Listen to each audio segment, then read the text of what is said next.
Everyone, welcome to Pawan Wagh academy. I am Ankita, as usual your friend. और आज के class में गाइज हम लोग देखेंगे finally the question bank solution of chapter number 3। Yes guys, chapter number 3 is your ionic equilibria, जिसके हम लोग क्वेश्चन बैंक के सॉल्यूशंस आज के क्लास में डिस्कस करेंगे। मैं एक ही वीडियो में पूरा वाइंड अप कर दूंगी। जो भी सॉल्यूशन रहेगा, ऐसा नहीं रहेगा कि इसके भी कुछ पार्ट्स रहेंगे, क्योंकि अगर इसके भी पार्ट्स बनना चालू हो गए so actually we don't have the time. मतलब आप लोगों के पास उतना टाइम नहीं रहेगा कि आप लोग उतने सारे पार्ट्स दे सको विद इन 28 और 30 days which is remaining for your exam. So उससे बेटर है कि हम लोग एक ही पार्ट में पूरा का पूरा चैप्टर वाइंड अप कर दे, पूरे के पूरे क्वेश्चन बैंक के सॉल्यूशंस डिस्कस करें, साथ ही साथ एमसीक्यू का भी सॉल्यूशन डिस्कस करें। अब एमसीक्यू का सॉल्यूशन डिस्कस करने का मेन थिंग ये है कि डायरेक्टली वो वाले एमसीक्यू तो आने वाले नहीं है कि रट्टा मार लिए और आ जाएंगे। तो हो सकता है कि वो एमसीक्यू को थोड़ा सा घुमा फिरा के दे दे, या हो सकता है कि उसका आंसर चेंज करके दे दे, तो हम लोग को कहीं ना कहीं वहाँ पे भी उसका हेल्प मिलेगा, है ना। तो इसलिए हम लोग एमसीक्यू का भी आंसर डिस्कशन करेंगे, एकदम फटाफट देखेंगे, ऐसा नहीं कि बहुत एलाबोरेटिव फॉर्म में। साथ ही साथ सारे क्वेश्चंस को डिस्कस करेंगे। जो भी डेरिवेशन वाला पार्ट रहेगा, जो भी रटने वाला पार्ट रहेगा, वो हम लोग उतना डिस्कस नहीं करेंगे, क्योंकि वो ऑलरेडी वीडियोज़ में डिस्कस हो गया था। हम लोग उन न्यूमेरिकल्स पे फोकस करेंगे। सेकेंड थिंग जो रहेगी वो ये है कि मैं आपको सारे के सारे जितने भी सॉल्यूशंस के नोट्स रहेंगे, मेरे hand written notes PDF format में, वो मैं आपको इसी वीडियो के नीचे डिस्क्रिप्शन बॉक्स में लिंक के फॉर्म में मिल जाएगा। साथ ही साथ notes will be displayed here also, so आप नोट्स को यहाँ भी देख सकते हो। Explanation will be there here for the notes, ठीक है। और साथ ही साथ नोट्स भी आप लोग को वहाँ से मिल जाएंगे।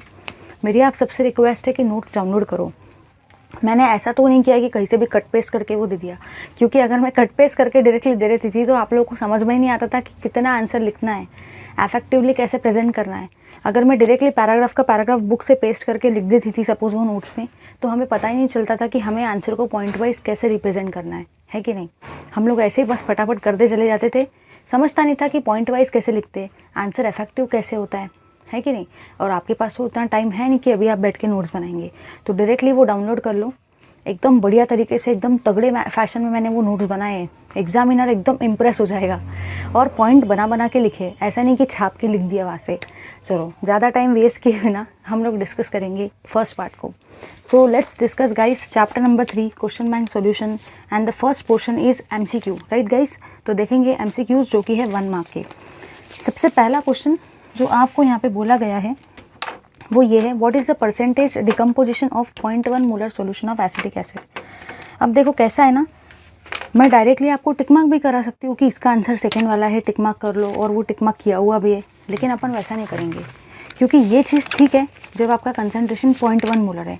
बट अगर पेपर में उसने 0.1 की जगह 0.3 कर दिया, तब क्या करोगे? तब तो फंस जाएंगे ना, या तब भी 1% ही टिक करके आएंगे। इसलिए अपन को कंसेप्ट पता होना चाहिए, ठीक है। देखेंगे, चलो सबसे पहला जो क्वेश्चन है ये है आपका एमसीक्यू फैशन। एमसीक्यू को डिस्कस करेंगे, उसमें भी हम लोग डिस्कस कर रहे हैं फर्स्ट वाले पार्ट को। फर्स्ट वाला पार्ट आपको बोल रहा है what is the percentage dissociation of 0.1 molar solution of acetic acid. उसने आपको 0.1 मोलर सॉल्यूशन दिया है एसिटिक एसिड का, 0.1 molar solution of acetic acid, और उसने आपको बोला है परसेंटेज डिसोसिएशन निकालो। परसेंटेज डिसोसिएशन का ही मतलब होता है परसेंटेज अल्फ़ा। देखो कैसे निकालेंगे परसेंटेज अल्फ़ा। और साथ ही साथ उसने आपको के का भी वैल्यू दे रखा है। के का वैल्यू उसने दिया है 10 की पावर -5। देखो कैसे फॉर्मूला रहता है इसका, आप सबको पता है। के का मतलब होता है अल्फ़ा स्क्वायर सी, ठीक है। सिमिलरली अगर आपको यहाँ पे अल्फ़ा स्क्वायर निकालना है तो के अपॉन सी हो जाएगा। ये जो सी है ये नीचे चले गया, ठीक है। के का वैल्यू कितना दे रखा है आपको, 10 की पावर -5 अपॉन सी का वैल्यू कितना दे रखा है 0.1 इक्वल्स टू अल्फ़ा स्क्वायर, ठीक है। फिर आगे आप लोग क्या करेंगे, फिर आगे आप लोग जब इसको सॉल्व करेंगे तो ये 0.1 जो है ऊपर चल जाएगा। देखो कैसे होगा, ये जो आपका अल्फ़ा स्क्वायर है इसका वैल्यू रहेगा 10 की पावर -5। 0.1 को हम लोग 10 की पावर -1 में लिख सकते हैं। इसी का मतलब हो जाएगा 10 की पावर -5। ये जब -1 ऊपर जाएगा तो क्या बन जाएगा, +1। तो कितना आएगा 10 की power -4 equals to alpha square. तो अल्फ़ा का वैल्यू कितना रहेगा 10 की पावर -2, ठीक है। मतलब आपके अल्फ़ा का जो वैल्यू आया है वो आया है 10 की पावर -2, इसी का मतलब 0.01। बट देखो आधे बच्चे क्या करेंगे, डायरेक्टली देख के 0.01% टिक मार्क करके आएंगे। वो सोचेंगे आ गया मेरा आंसर, आ गया 0.1% आ गया। बट देखो ना, वहाँ पे परसेंटेज अल्फ़ा पूछ रखा है, परसेंटेज अल्फ़ा। कैसे करोगे? अल्फ़ा इंटू 100 का मतलब होता है परसेंटेज अल्फ़ा। आप लोगों ने अपने परसेंट में निकाले होंगे ना, 100 से मल्टीप्लाई करते, तो कितना वैल्यू आएगा? 0.01 इंटू 100। इसका वैल्यू आपका आता है परसेंटेज अल्फ़ा का 1%। देखो, जो लोग रट्टा मार के जाएंगे ना, वो लोग कोई भी अगर कंसंट्रेशन आएगा तो 1% ही टिक करके आएंगे, क्योंकि वो तो आएगा नहीं।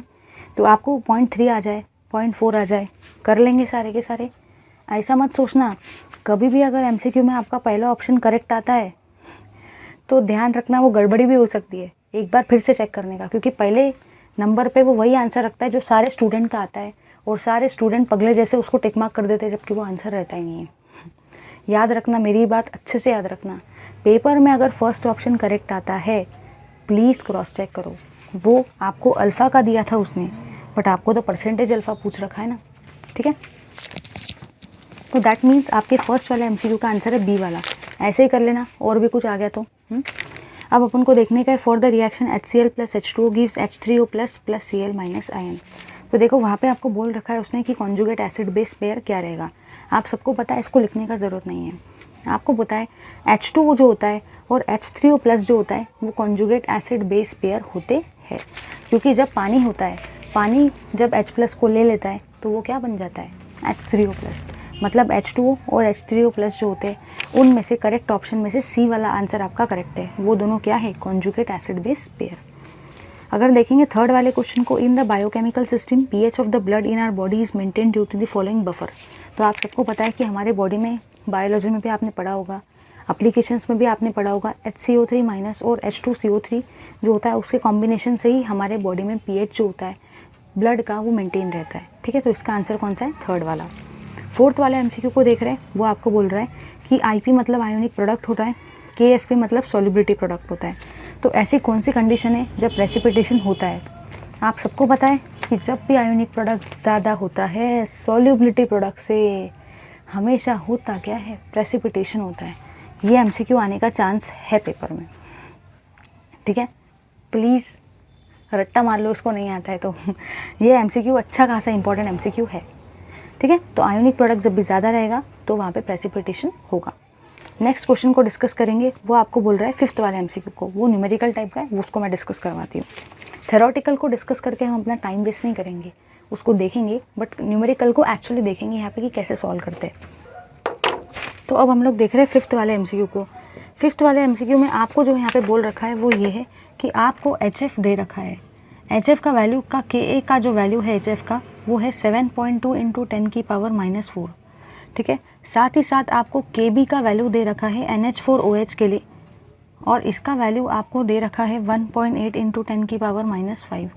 आपको बोल रहा है वो कि सॉल्यूशन एसिडिक रहेगा या बेसिक रहेगा। आधे लोग तो सोचेंगे ये चल क्या रहा है, मुझे तो कुछ भी समझ नहीं रहा है। याद रखना, ये न्यूमेरिकल जो लोग रट्टा मार के जाएंगे वो लोग बुरा फंसेंगे, क्योंकि ये न्यूमेरिकल नहीं आएगा बट वैल्यू मॉडिफाई करके आएंगे। देखो यहाँ पे आप सबको पता है कि अगर Ka का वैल्यू ज़्यादा आ जाए Kb से, अगर Ka का वैल्यू है ज़्यादा तो सॉल्यूशन का नेचर कैसा रहेगा? सॉल्यूशन का नेचर आपका रहेगा एसिडिक, स्लाइटली एसिडिक। याद है ना सबको? तो अगर Ka का वैल्यू है ज़्यादा तो सॉल्यूशन का नेचर कैसा रहेगा? Slightly acidic. अब इन दोनों में देखो 7.2 बड़ा है कि 1.8 बड़ा है? 7.2 बड़ा है ना, मतलब Ka बड़ा है, A बड़ा है, मतलब एसिड बड़ा है, मतलब सॉल्यूशन का नेचर कैसा रहेगा? Slightly acidic. अगर पेपर में ऐसा आ जाए Ka का वैल्यू कुछ और आ जाए, Kb का वैल्यू कुछ और आ जाए, तब बाकी लोग फंस जाएंगे जो लोग रट्टा मारेंगे। बट आप याद रखोगे ना, क्योंकि मैं कंसेप्ट भी पढ़ाते जा रही हूँ साथ साथ, बाकी लोग कंसेप्ट नहीं बताएंगे। तो कंसेप्ट मेरे को ये कहना है कि अगर वैल्यू चेंज होके आ गया तो बाकी बच्चे तो बस पगले जैसे स्लाइटली एसिडिक ही टिक करके आएंगे, क्योंकि वो तो रट्टा मार के गए। आपको अपना दिमाग अप्लाई करना है, चेक करना है, क्या पता Kb बड़ा आ जाए। अगर Kb बड़ा आ गया तो सॉल्यूशन का नेचर क्या लिखोगे? बेसिक। Ka बड़ा आया तो क्या लिखोगे? एसिडिक। समझा या नहीं? तो इसका आंसर है A वाला। अब जिसको ऐसा लग रहा होगा कि कुछ समझ ही नहीं रहा है क्या आंसर टिक मार्क चल रहे, तो वो लोग PDF में देख लो, जो करेक्ट आंसर है मैंने वही टिक मार्क किए। कुछ रहते हैं ना ऐसे MCQs। चलो नेक्स्ट आपको बोल रहा है वो theory which explains amphoteric nature of पानी। आप सबको पता है ब्रॉन्स्टेड-लोरी थ्योरी होता है, वो तो सही है। अब लास्ट वाले एमसीक्यू को डिस्कस कर रहे हैं, 7th वाले एमसीक्यू को, the pKb of the weak base is, वो आपको पूछ रहा है कि पीकेबी क्या रहेगा। चलिए डिस्कस करेंगे इस 7th एमसीक्यू को, क्योंकि ये न्यूमेरिकल से रिलेटेड है, राइट। 7th वाले एमसीक्यू में आपको केबी का वैल्यू दे रखा है 1 × 10⁻⁵, और वो आपको बोल रहा है कि पीकेबी कैलकुलेट करो। आप सबको पता है कि जो भी पीकेबी होता है, इसी का मतलब क्या होता है, माइनस लॉग की बेस 10 दैट ऑफ केबी, है ना। मतलब ही क्या होता है, माइनस लॉग की बेस 10, केबी का वैल्यू कितना है 1 × 10⁻⁵। आप सबको ये बात बहुत अच्छे से पता है। जब भी ऐसा होता है, ये भी है माइनस, ये भी है माइनस, माइनस माइनस क्या होता है, प्लस होता है, तो इसका वैल्यू कितना आएगा +5। देखो रे देखो, अगर ऐसे क्वेश्चन को घुमा फिरा के भी आ सकता है, एकदम ध्यान से देखने का, एकदम ध्यान से। आपको मैंने बहुत बार ये वाली चीज़ बताई है, पता नहीं आपको याद है या नहीं है, बट एग्जामिनर यहाँ पे चालाकी कर सकता है। इसके जगह पे कोई और वैल्यू भी आ सकती है, ठीक है। तो आधे बच्चे यही टिक मार्क करके आएंगे 5, क्योंकि हम तो रट्टा मार के गए थे, बट ऐसा मत करना। देखो इधर, अगर आपको आ जाए माइनस लॉग ऑफ 10⁻⁻x, तो इसका वैल्यू कितना रहता है +x, क्योंकि माइनस माइनस क्या हो जाते हैं प्लस। अगर आपको आ जाए minus of log of 10⁻+x, plus minus क्या होता है -x। ये वाला पॉइंट याद रखना है। क्या पता अभी तो 10 की पावर माइनस आया है, एग्जामिनर में अगर 10 की पावर +5 डाल दिया तब क्या करोगे, तब भी हमको आना चाहिए, समझा या नहीं। तो अगर 10 की पावर -x आ जाए तो माइनस माइनस प्लस होता है, और प्लस माइनस माइनस होता है, समझा या नहीं। तो ये रहे गाइस आपके एमसीक्यूज़। ऐसा नहीं कि मैंने एमसीक्यू को भी जस्ट टिक मार्क करा दिया और कुछ बताया नहीं, क्योंकि कुछ एमसीक्यूज़ जो है ना, थोड़ा ध्यान देना, वो प्रिंटिंग मिस्टेक भी किए गए उसके अंदर में, तो वो भी करेक्ट कराना मेरा काम है। पेपर में आ गया तो क्या करोगे। एक और बात, जो भी न्यूमेरिकल वाले क्वेश्चन है ना, थोड़ा बच के रहना। पैटर्न देखो, रट्टा मत मारना, थेरी भली रट्टा मारो हूँ। देखो रट्टा मारना भी अगर है ना, तो उसके लिए भी एक स्टाइल है, थेरी को रट्टा मारो, न्यूमेरिकल को रट्टा मत मारना, ना तो बुरा फंसोगे। सिर्फ थेरी को रट्टा मारो, जिसको अगर सच में बिल्कुल ही समझ नहीं रहा है, ऐसा लग रहा है कि यार मेरे को कुछ भी नहीं आ रहा, ऐसे केस में वो लोग रट्टा मारो थेरी को, क्योंकि न्यूमेरिकल्स में वैल्यू चेंज होके आएंगे, बट थेरी कभी चेंज नहीं होती। जो थेरी है आज भी वही रहेंगी, 100 साल बाद भी वही थेरी रहेंगी, हज़ारों साल बाद भी वही थेरी रहेंगी। Theory is not going to change, right. So let's guys, we have end up here MCQs. अब हम लोग देखेंगे वेरी शॉर्ट आंसर क्वेश्चंस, जो कि है आपके 1 मार्क के। चलिए देखेंगे, डिस्कस करेंगे वेरी शॉर्ट आंसर क्वेश्चंस को। आधे लोग सोच रहे होंगे चलो मुझे कंसेप्ट तो समझ गया, लेकिन लिखने के लिए कुछ पैटर्न भी तो चाहिए। तो मैं उनके लिए फिर से एक बार बता रही हूँ, मैंने मेरे हैंड रिटन स्पेशल नोट्स वहाँ पे लिंक में दे दिए, वहाँ से डाउनलोड कर लो, ठीक है।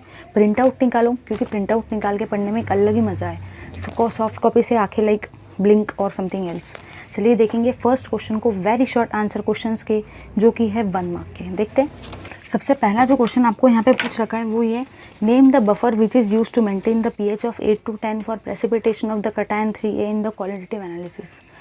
देखो पहला पॉइंट जो मैं यहाँ पे नोटिस कर रही हूँ वो ये है कि जितने भी आपके यूजेस ऑफ बफर है ना, यूजेस ऑफ बफर, यहाँ से एक क्वेश्चन 101% आएगा, 101% यूजेस ऑफ बफर से।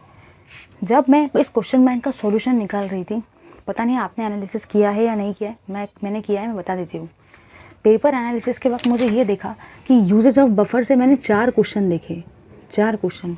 अब क्वेश्चन बैंक जैसी चीज़ में, जो कि कोविड के सिनेरियो में 1 महीने पहले एग्ज़ाम के आता है, जिसमें कुछ बोलो या ना बोलो इंपॉर्टेंट क्वेश्चंस तो छुपे हैं, उसमें 4 बार अगर कोई भी एक चीज़ पूछी गई है ना, तो वो आपको बताना चाहता है कि 4 बार पूछ रहा हूँ, पेपर में 101% आएगा। तो यूजेस से अच्छे से करके जाओ, बुक में जितने भी यूजेस हैं ना, सब करके जाने का, सब करके जाओ वहाँ से, सब। सेकंड थिंग मैंने ऑब्जर्व की वो ये है कि KSP और SP के बीच में का जो रिलेशन है ना, वो क्वेश्चन में 6 बार पूछा गया है। अब कोई भी अगर क्वेश्चन बैंक में कोई भी क्वेश्चन अगर 6 बार अलग अलग तरीके से पूछा जाता है, वो आपको बताना चाहता है कि ये क्वेश्चन छोड़ना मत, मैं तो पेपर में आने वाला हूँ। तो ये क्वेश्चन और ये क्वेश्चन तो है ना, मैं गारंटी देती हूँ उसकी पेपर में आएगा ही आएगा, क्योंकि क्वेश्चन बैंक में 6 बार पूछा गया इसको, अलग अलग तरीके से पूछा गया, बट है तो सेम ही चीज़ ना। तो सोचो यार, सोचो, ठीक है। चलिए देखेंगे हम लोग। तो फर्स्ट वाले का आपका आंसर है NH4OH + NH4Cl। ये जो एक है ऐसा बफर है जिससे हम लोग मेंटेन करते pH 8 to 10 को। आधे लोग सोच रहे होंगे आंसर तो लिखा नहीं, मुंह से बता दिया, तो नोट्स डाउनलोड करो ना, स्क्रीन पे भी देख सकते हो, ठीक है। तो NH4OH प्लस NH4Cl जो होता है ये बफर मेंटेन करता है। चलिए मूव करेंगे सेकंड क्वेश्चन की तरफ। सेकंड क्वेश्चन है आपका, right the solubility product of sparingly soluble salt. Second question हम लोग डिस्कस कर रहे हैं वेरी शॉर्ट आंसर का सेकंड क्वेश्चन हम लोग डिस्कस कर रहे हैं। सेकंड क्वेश्चन में आपको दे रखा है Bi2S3, इसका आपको स्पेरिंगली सोल्यूबल सॉल्ट का फॉर्मूला निकालना है। सोल्यूबिलिटी प्रोडक्ट इसके लिए आपको निकालना है कि इसका सोल्यूबिलिटी प्रोडक्ट कैसा रहेगा। आधे स्टूडेंट क्या करते हैं, वो लोग कहीं पे भी सोल्यूबिलिटी प्रोडक्ट का क्वेश्चन दिखा तो पगले जैसे बस वो रिलेशन निकालने में भिड़ जाते हैं, x की पावर x, y की पावर y, सोल्यूबिलिटी की power x plus y। But थोड़ा दिमाग लगा के देखो यार, वहाँ पे सोल्यूबिलिटी प्रोडक्ट का एक्सप्रेशन पूछा है या सोल्यूबिलिटी प्रोडक्ट और सोल्यूबिलिटी के बीच में रिलेशन पूछा है। ऐसा नहीं कि कहीं पे भी सोल्यूबिलिटी प्रोडक्ट दिखा बस पगला गए और वही वाले क्वेश्चन को लिखते जा रहे बार बार। ऐसा मत करना है तो सच में अंडा मिल जाएगा, 0 मार्क मिलेगा। याद रखना है, देखना है वहाँ पे आपको कि वहाँ पे आपको सोल्यूबिलिटी प्रोडक्ट का एक्सप्रेशन पूछा गया है या सोल्यूबिलिटी प्रोडक्ट और सोल्यूबिलिटी के बीच में रिलेशन पूछा गया है। यहाँ पे आपको सोल्यूबिलिटी प्रोडक्ट का एक्सप्रेशन पूछा गया है। देखो ध्यान से, सबसे पहली चीज़ ये है Bi2S3, इसको तोड़ेंगे हम लोग। ये अच्छे से रिवीजन हो जा रहा है, मैं सॉल्यूशन नहीं बता रही हूँ आपको, मैं कंसेप्ट समझा रही हूँ। क्योंकि पेपर में सॉल्यूशन अगर रट्टा मार के जाओगे तो कुछ फ़ायदा नहीं होगा, बट कंसेप्ट को समझ के जाओगे ना, क्वेश्चन बैंक में आने वाले हर एक टाइप के क्वेश्चंस को जो मैं बता रही हूँ बहुत फ़ायदा होगा। देखो इधर सारे के सारे, सबसे पहली चीज़ आप लोगों ने यहाँ पे क्या ऑब्जर्व किया, S के नीचे में है 3 तो बिस्मत की पावर 3 बन जाएगा, और B के नीचे में है 2 तो S की पावर 2 बन जाएगा। देखो Bi प्लस S, Bi के नीचे है 2, S के नीचे है 3। अब S के नीचे 3 नंबर है तो Bi की पावर कौन बन जाएगा, क्रॉस करो, क्रॉस क्या बनेगा 3 प्लस। अगर एक है प्लस दूसरा क्या रहेगा माइनस। Bi के नीचे है 2 तो S की पावर कितना बनेगा -2, ठीक है। ये है आपका x का वैल्यू, ये है आपका y का वैल्यू। चलिए अब हम लोग निकालेंगे सोल्यूबिलिटी प्रोडक्ट। सोल्यूबिलिटी प्रोडक्ट का फॉर्मूला क्या होता है, Bi 3 प्लस की पावर x इंटू S -2 की पावर y, मतलब Bi 3 प्लस की पावर x का वैल्यू कितना है यहाँ पे 2 और S -2 y का पावर कितना है यहाँ पे 3। ये हो जाएगा आपका सोल्यूबिलिटी प्रोडक्ट का एक्सप्रेशन। आधे बच्चे ना यहाँ पे सोल्यूबिलिटी प्रोडक्ट और सोल्यूबिलिटी वाला रिलेशन देके आएंगे, क्योंकि वो देखेंगे ही नहीं, पगला जैसे कर देंगे। आपको देखना है वहाँ पे उसने सोल्यूबिलिटी प्रोडक्ट का एक्सप्रेशन पूछा है, रिलेशन नहीं पूछा है। निकाल ले लो, उसका स्क्रीनशॉट लो। चलिए मूव करेंगे थर्ड क्वेश्चन की तरफ। वो बोल रहा है what is the POH if the hydrogen ion concentration in the solution is. थोड़ा सा दिमाग लगाओ, मैं एक चीज़ बता रही हूँ आपको, क्योंकि ये क्वेश्चन को है ना, ऐसा क्वेश्चन तो क्वेश्चन बैंक में आएगा नहीं, घुमा फिरा के आएगा, बच्चे घूम जाएंगे, मैं घूमने नहीं दूंगी। चलिए अब हम लोग देखेंगे कि और कैसे इस क्वेश्चन को पूछा जा सकता है, देखेंगे। चलिए देखते हैं। तो अब थर्ड वाला जो क्वेश्चन है उसमें आपको बोला गया है कि POH निकालो। POH निकालने के लिए पूछा गया है आपको, साथ ही साथ आपको कंसंट्रेशन ऑफ H+ आयन दिया है। अब देखो एक बात याद रखना, यहाँ पे तो आपको कंसंट्रेशन ऑफ H+ आयन दिया है, कहीं पे आपको कंसंट्रेशन ऑफ H3O+ आयन भी दिया जा सकता है। आधे बच्चे तो वैसे ही कंफ्यूज हो जाएंगे, वो रट्टा मार के जाएंगे, वो बोलेंगे हाँ मुझे ये तो आता है, बट अगर ये आ गया ना टाई फिस हो जाएगी, क्योंकि पता ही नहीं कि H3O+ भी H+ होता है। साथ ही साथ यहाँ पे आपको आ सकता है कंसंट्रेशन ऑफ HCl। याद रखना है अगर इन तीनों में से कुछ भी आ गया ना, बाकी सब आपको डायरेक्टली सोल्यूशन देंगे। मैं आपको बता रही हूँ कि और कैसे आ सकता है, क्योंकि मुझे पता चल गया कि एग्जामिनर की सोच कैसे रहेगी। एक तो ऐसा पूछा जाएगा, या तो ऐसा या तो ऐसा। आपको पता होना चाहिए ये तीनों कंसंट्रेशन ऑफ H+ आयन के इक्वली होते हैं। पेपर में ये दोनों नहीं दिया है, बट आने वाले क्वेश्चन में पेपर में आपको ये दोनों भी आ सकता है, ठीक है। इसका वैल्यू दे रखा है 1 × 10 की पावर -3, ठीक है। ध्यान से देखना, आप सबको ये बात अच्छे से पता है कि PH का मतलब क्या होता है, -log की base 10 concentration of H+ ion, -log की बेस 10 H+ आयन का वैल्यू कितना है 1 × 10 की पावर -3। आप सबको ये भी पता है यहाँ भी है माइनस, यहाँ भी है माइनस, माइनस माइनस क्या होता है प्लस होता है, +3। PH का वैल्यू आया +3। आधे लोग तो ओवर कॉन्फिडेंस में आ जाते हैं, यस मेरा आंसर आ गया, यस मेरा आंसर आ गया। वो देखते ही नहीं कि पेपर में PH तो पूछा ही नहीं गया है, पेपर में तो POH पूछा गया है। ओवर कॉन्फिडेंस में इतना चले जाते, देखते ही नहीं कि क्या हो रहा है। आपको पेपर में POH पूछा गया है। आप सबको पता है कि PH + POH 14 के बराबर होता है, ये 10th में भी पढ़ा था। तो POH का वैल्यू कितना आएगा 14 माइनस PH, मतलब ही 14 माइनस PH का वैल्यू कितना है 3, मतलब ही 11। तो आपके POH का वैल्यू यहाँ पे 11 आता है। स्क्रीनशॉट नहीं लिया तो भी चल जाता है, मैंने नोट्स दे दिए, नोट्स में आपके पास सब है। चलिए अब हम लोग मूव करेंगे नेक्स्ट क्वेश्चन की तरफ। अब यहाँ पे देखो क्या बोला गया है, right the relationship between the molar solubility and solubility product. अब यहाँ पे देखो क्या पूछा गया है, सोल्यूबिलिटी प्रोडक्ट का एक्सप्रेशन नहीं पूछा गया है इसमें, यहाँ पे आपको पूछा गया है रिलेशनशिप बताओ मोलर सोल्यूबिलिटी और सोल्यूबिलिटी प्रोडक्ट में। जब भी सोल्यूबिलिटी का क्वेश्चन आएगा आंखें खोलना और देखना कि सोल्यूबिलिटी प्रोडक्ट का एक्सप्रेशन पूछा गया है या सोल्यूबिलिटी प्रोडक्ट और सोल्यूबिलिटी का रिलेशन पूछा गया है। अब यहाँ पे रिलेशन पूछा गया है। चलिए देखेंगे इस पर्टिकुलर क्वेश्चन को। तो हम लोग डिस्कस कर रहे हैं फोर्थ वाले क्वेश्चन को। फोर्थ वाले क्वेश्चन में आपको CaF2 दे रखा है, ठीक है। आप सबको पता है कि जिसके नीचे कोई नहीं होता है उसके नीचे 1 होता है, ये टूटेगा। देखो क्या होगा यहाँ पे, सबसे पहले आप लोगों ने देखा एक है Ca और एक है F। आपने यहाँ पे क्या ऑब्जर्व किया, आपने यहाँ पे ये ऑब्जर्व किया Ca के नीचे 1 तो यहाँ पे 1 आएगा, F के नीचे है 2 तो यहाँ पे 2 आएगा, ठीक है। और आप लोगों ने यहाँ पे क्या ऑब्जर्व किया, जो भी चीज़ F के नीचे में है वो Ca का पावर बन जाएगा। तो F के नीचे में है 2 क्रॉस, तो Ca का पावर क्या बनेगा +2। अगर एक है प्लस दूसरा क्या रहेगा माइनस। Ca के नीचे क्या है 1 तो F की पावर क्या बनेगा क्रॉस 1 माइनस। समझा या नहीं, आगे बढ़ेंगे हम लोग। तो आगे आप लोगों ने यहाँ पे क्या देखा, यहाँ पे आप लोगों ने ये देखा ये है x ये है y। आप सबको बहुत अच्छे से पता है कि KSP का मतलब ही होता है x की पावर x y की पावर y इंटू सोल्यूबिलिटी की पावर x प्लस y। ये सबको पता है, बहुत अच्छे से पता है, बस वही करना है। x का वैल्यू कितना है 1, y का वैल्यू कितना है 2, ठीक है। देखना ध्यान से, x की पावर x मतलब 1 की पावर 1, y की पावर y मतलब 2 की पावर 2, क्योंकि y का वैल्यू कितना है 2 की पावर 2 इंटू सोल्यूबिलिटी की power x plus Y. x का वैल्यू कितना है 1 और y का वैल्यू कितना है 2। देखो कैसे करेंगे, 2 2 ज़ा 4 एस 1 + 2 3। ये आया आपका relation of solubility product and solubility. KSP आपका सोल्यूबिलिटी प्रोडक्ट है और S आपका सोल्यूबिलिटी है। चलो मूव करेंगे नेक्स्ट क्वेश्चन की तरफ।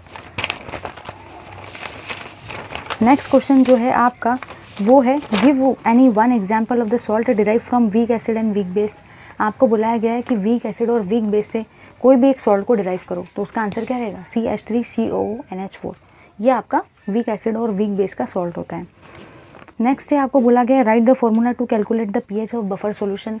आप सबको पता है कि बफर सॉल्यूशन का pH कैसे निकाला जाता है, pH = pK plus log of concentration of salt upon acid, ठीक है। देख लो एक बार, ये मैं इसलिए बता रही क्योंकि एक और तरीका है क्वेश्चन पूछने का यहाँ पे। अब देखो हम लोग डिस्कस कर रहे हैं 6th वाले पार्ट को। 6th वाले क्वेश्चन में आपको बोला गया है कि pH ऑफ बफर सॉल्यूशन का फॉर्मूला बताओ, pH ऑफ बफर का सॉल्यूशन का फॉर्मूला बताओ, ठीक है। एक्सप्रेशन पूछा गया, आप सबको पता है कि pH का मतलब ही क्या होता है pKa प्लस लॉग की base 10 concentration of salt upon concentration of acid. आधे लोग सोचेंगे ये तो मुझे भी पता है, फिर मैं क्यों देखूँ। आधे लोग सोचेंगे डबल डबल क्या पढ़ा रही है मैम, टाइम वेस्ट हो रहा है। कुछ बता रही हूँ, ध्यान दो। यहाँ पे है pH, H मतलब क्या होता है आप सबको पता है, H मतलब एसिड होता है। यहाँ पे pH आया इसीलिए यहाँ पे pKa आया, क्योंकि ये एसिड है, इसीलिए सॉल्ट के नीचे भी कौन आया, एसिड आया। अब अगर आपको गलती से पूछ लिया जाए, अभी तो ये आया, ये भी आ सकता है कि give the expression for POH of buffer. अब इसकी जगह पे अगर ये क्वेश्चन आ गया तो क्या करोगे, मैं आपको वो भी बता रही हूँ कैसे करना है। POH का मतलब क्या होगा pKb प्लस लॉग की base 10 concentration of salt upon concentration of base.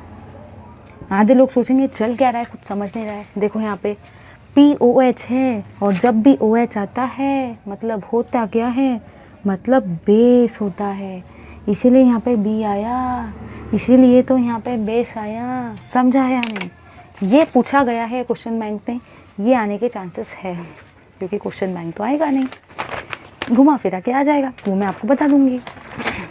So you will rock. चलिए अब हम लोग देखेंगे नेक्स्ट क्वेश्चन। वो आपको बोल रहा है कि बताओ कॉन्जुगेट एसिड बेस पेयर को लेबल करो। अब आधे लोग सोचेंगे कि इसमें तो 2 कॉन्जुगेट एसिड पेयर है 7th वाले क्वेश्चन में, लेकिन याद रखना है आपको एक ही टिक मार्क करना है ना, एक ही करो। देख लो यार, पानी और OH- आयन वही तो है, नोट्स में से देख लेना, ठीक है। चलिए अब हम लोग नेक्स्ट मूव करेंगे नेक्स्ट क्वेश्चन की तरफ। नेक्स्ट क्वेश्चन है आपका कैलकुलेट द POH ऑफ 10 की power -8 molar of HCl solution. आपको POH निकालना है 10 की पावर -8 मोलर सॉल्यूशन का। थोड़ा आंखें खोलो और देखो, POH निकालना है, POH, PH नहीं निकालना है। आधे लोग PH निकाल के बोलेंगे यस मैंने कर लिया, बट देखो ना POH बोला गया है। चलिए देखेंगे इसको। मैंने आपको अभी तक 3 क्वेश्चन बताया रट्टा मारने के लिए। एक सारे के सारे यूजेस, दूसरा सोल्यूबिलिटी एंड सोल्यूबिलिटी प्रोडक्ट का रिलेशन, और तीसरा क्वेश्चन मैं आपको अभी बता रही हूँ PH और POH कैलकुलेशन। ये 3 में से 101% पेपर में क्वेश्चन देखने को मिलेगा, क्योंकि ये क्वेश्चन बैंक में 4-4, 5-5 बार आ रहे हैं। उसका कुछ मीनिंग है, वो आपको बताना चाहता है कि देखो यार करके जाना। यूजेस, ठीक है, सोल्यूबिलिटी एंड सोल्यूबिलिटी प्रोडक्ट का रिलेशन और PH और POH का कैलकुलेशन, गारंटी देती हूँ। चलिए अब देखेंगे लास्ट क्वेश्चन को, इस particular very short answer type के, ठीक है। लास्ट क्वेश्चन में आपको बोला गया है कैलकुलेट द POH। आपको POH निकालने के लिए उसने कहा है कंसंट्रेशन ऑफ HCl दे रखा है 10 की पावर -8 मोलर। देखो आधे बच्चे फंस जाते थे HCl देखकर, क्योंकि उनको तो पता है कि PH सिर्फ H+ आयन से निकलता है। लेकिन याद रखो, अभी थोड़ी देर पहले बताया था, H+ आ जाए या H3O+ आ जाए या HCl आ जाए, उन तीनों का मीनिंग होता क्या है? उन तीनों का मीनिंग सेम होता है। याद रखना इस बात को। यहाँ पे है HCl, मतलब ये भी कंसंट्रेशन है किसका? ये भी कंसंट्रेशन है H+ का, क्योंकि मैंने तो आपको पहले ही बता दिया। अब देखो PH का मतलब क्या होता है? -log की base 10 concentration of H+ ion. चलिए करेंगे, -log की base 10 concentration of H+ ion का वैल्यू कितना है? 10 की पावर -8। यहाँ भी है माइनस, यहाँ भी है माइनस, माइनस माइनस होता क्या है? प्लस होता है, प्लस हो जाएगा। ये रहा PH का वैल्यू। आधे लोग बोलेंगे यस मैंने कर लिया, बट देखो ना क्वेश्चन में तो POH पूछा गया है। PH + POH = 14। सो POH = 14 - PH। 14 - PH का वैल्यू कितना है? 8। तो POH का वैल्यू कितना आएगा? 6 आएगा। समझा या नहीं? स्क्रीनशॉट लेने का ज़रूरत नहीं है, ये सब नोट्स में बहुत मस्त तरीके से दे रखा है। बिल्कुल मैंने बनाया, बहुत कंफर्टेबल फील होगा, बहुत इजी लगेगा, और सब कुछ दे दिया है यार। अब टाइम वेस्ट मत करो केमिस्ट्री के नोट्स बनाने में, और कोई सब्जेक्ट का बनाओ, फिजिक्स पे ध्यान दो। चलिए अब हम लोग देखेंगे short answer questions. Yes guys, we have completed now very short answers. Now we'll move towards short answer questions. Short answer questions जो है वो टाइप 1 के हैं और वो 2 मार्क्स को कैरी करते हैं। चलिए देखेंगे हम लोग शॉर्ट आंसर क्वेश्चंस को। चलिए देखेंगे हम लोग इस पर्टिकुलर पार्ट को। तो ये शॉर्ट आंसर टाइप के क्वेश्चंस है, शॉर्ट आंसर क्वेश्चंस। और ये जो शॉर्ट आंसर क्वेश्चंस है ये है आपके टाइप 1 के, टाइप 1 के है ये, और ये आपके 2 मार्क्स के आएंगे पेपर में। देखो मार्क्स में क्यों बता रही हूँ, मेरा कहने का मतलब मेन मोटो ये है कि मार्क्स देख के आंसर लिखो। ऐसा नहीं कि पगले जैसा आंसर लिखना चालू कर दिया, पूरा 1 पेज भर के आंसर लिख रहे, ऐसा नहीं करना है। देखना है वहाँ पे कि 4 मार्क के लिए पूछा गया है, 3 मार्क के लिए, 2 मार्क के लिए, 1 मार्क के लिए, अकॉर्डिंगली लिखो। अब आप लोग सोचेंगे मैम हमको कैसे पता चलेगा कि किस आंसर को कितना छोटा करे और कितना बड़ा करे, हमको कैसे पता चलेगा कि एक मार्क के लिए कितना लिखना चाहिए? तो मेरे नोट्स देखो, नोट्स में मैंने आपको बहुत बढ़िया तरीके से लिख के दिया है। वहाँ पे मैंने आपको इफेक्टिवली उतने ही लाइन में उस आंसर को एक्सप्लेन करके दिया है, और ऐसा नहीं किया कि कॉपी पेस्ट कर दिया बुक से, वैसा मैं नहीं कर रही हूँ। मैं आपके लिए स्पेशली उनको बना रही हूँ, सेंटेंसेस को फ्रेम कर रही हूँ, पॉइंट वाइज लिख रही हूँ, क्योंकि थ्योरी क्वेश्चंस जो है ना वो तो डिक्टो वैसे ही क्वेश्चन आएंगे ही। न्यूमेरिकल चेंज हो सकते हैं, बट मैंने आपको अभी बताया थ्योरी कभी चेंज नहीं हो सकती। किसी में इतना पावर नहीं है कि थ्योरी वाले क्वेश्चन को चेंज कर दे है, थ्योरी तो थ्योरी रहेगी। तो इसलिए बोल रही हूँ कि पॉइंट वाइज वहाँ से पढ़ो, अपना टाइम वेस्ट मत करो। चलिए देखेंगे, अभी थोड़ी देर पहले बताया था यूजेस बफर के, सोल्यूबिलिटी और सोल्यूबिलिटी प्रोडक्ट का relation, PH POH calculation 101% paper में आएगा ही आएगा। फिर से PH और POH का कैलकुलेशन कर रहे हैं। देखो तीसरे बार आया है, MCQ में आया था, वेरी शॉर्ट आंसर में आया, शॉर्ट आंसर में भी ये वाला क्वेश्चन फिर से कैलकुलेशन के लिए आया है। उससे आप लोग समझ लो कितना इंपॉर्टेंट होगा, मुझे बताने का ज़रूरत नहीं है। चलिए देखेंगे हम लोग इस क्वेश्चन को। बोला गया है कैलकुलेट करो PH को, और साथ ही साथ आपको बोला गया है कैलकुलेट करो POH को, और साथ ही साथ आपको कंसंट्रेशन जो दे रखा है, कंसंट्रेशन आपको दे रखा है HCl का, उसका वैल्यू दे रखा है 0.0001,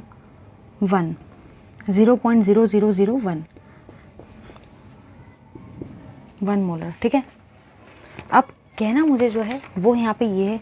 आधे बच्चे तो वैसे ही इस क्वेश्चन को देख के भाग जाएंगे, वो सोचेंगे ये क्या नंबर है, ये तो मुझे दिमाग के ऊपर से जा रहा है। देखो ध्यान से, सबसे पहली बात और सबसे काम की बात जो है वो ये है, मैंने आपको अभी थोड़ी देर पहले बताया था, चाहे H+ आयन आए, चाहे H3O+ आयन आए, चाहे H+ आए, चाहे HCl आए, कुछ भी आ जाए, पता होना चाहिए कि HCl मतलब ही H+ होता है। समझा या नहीं?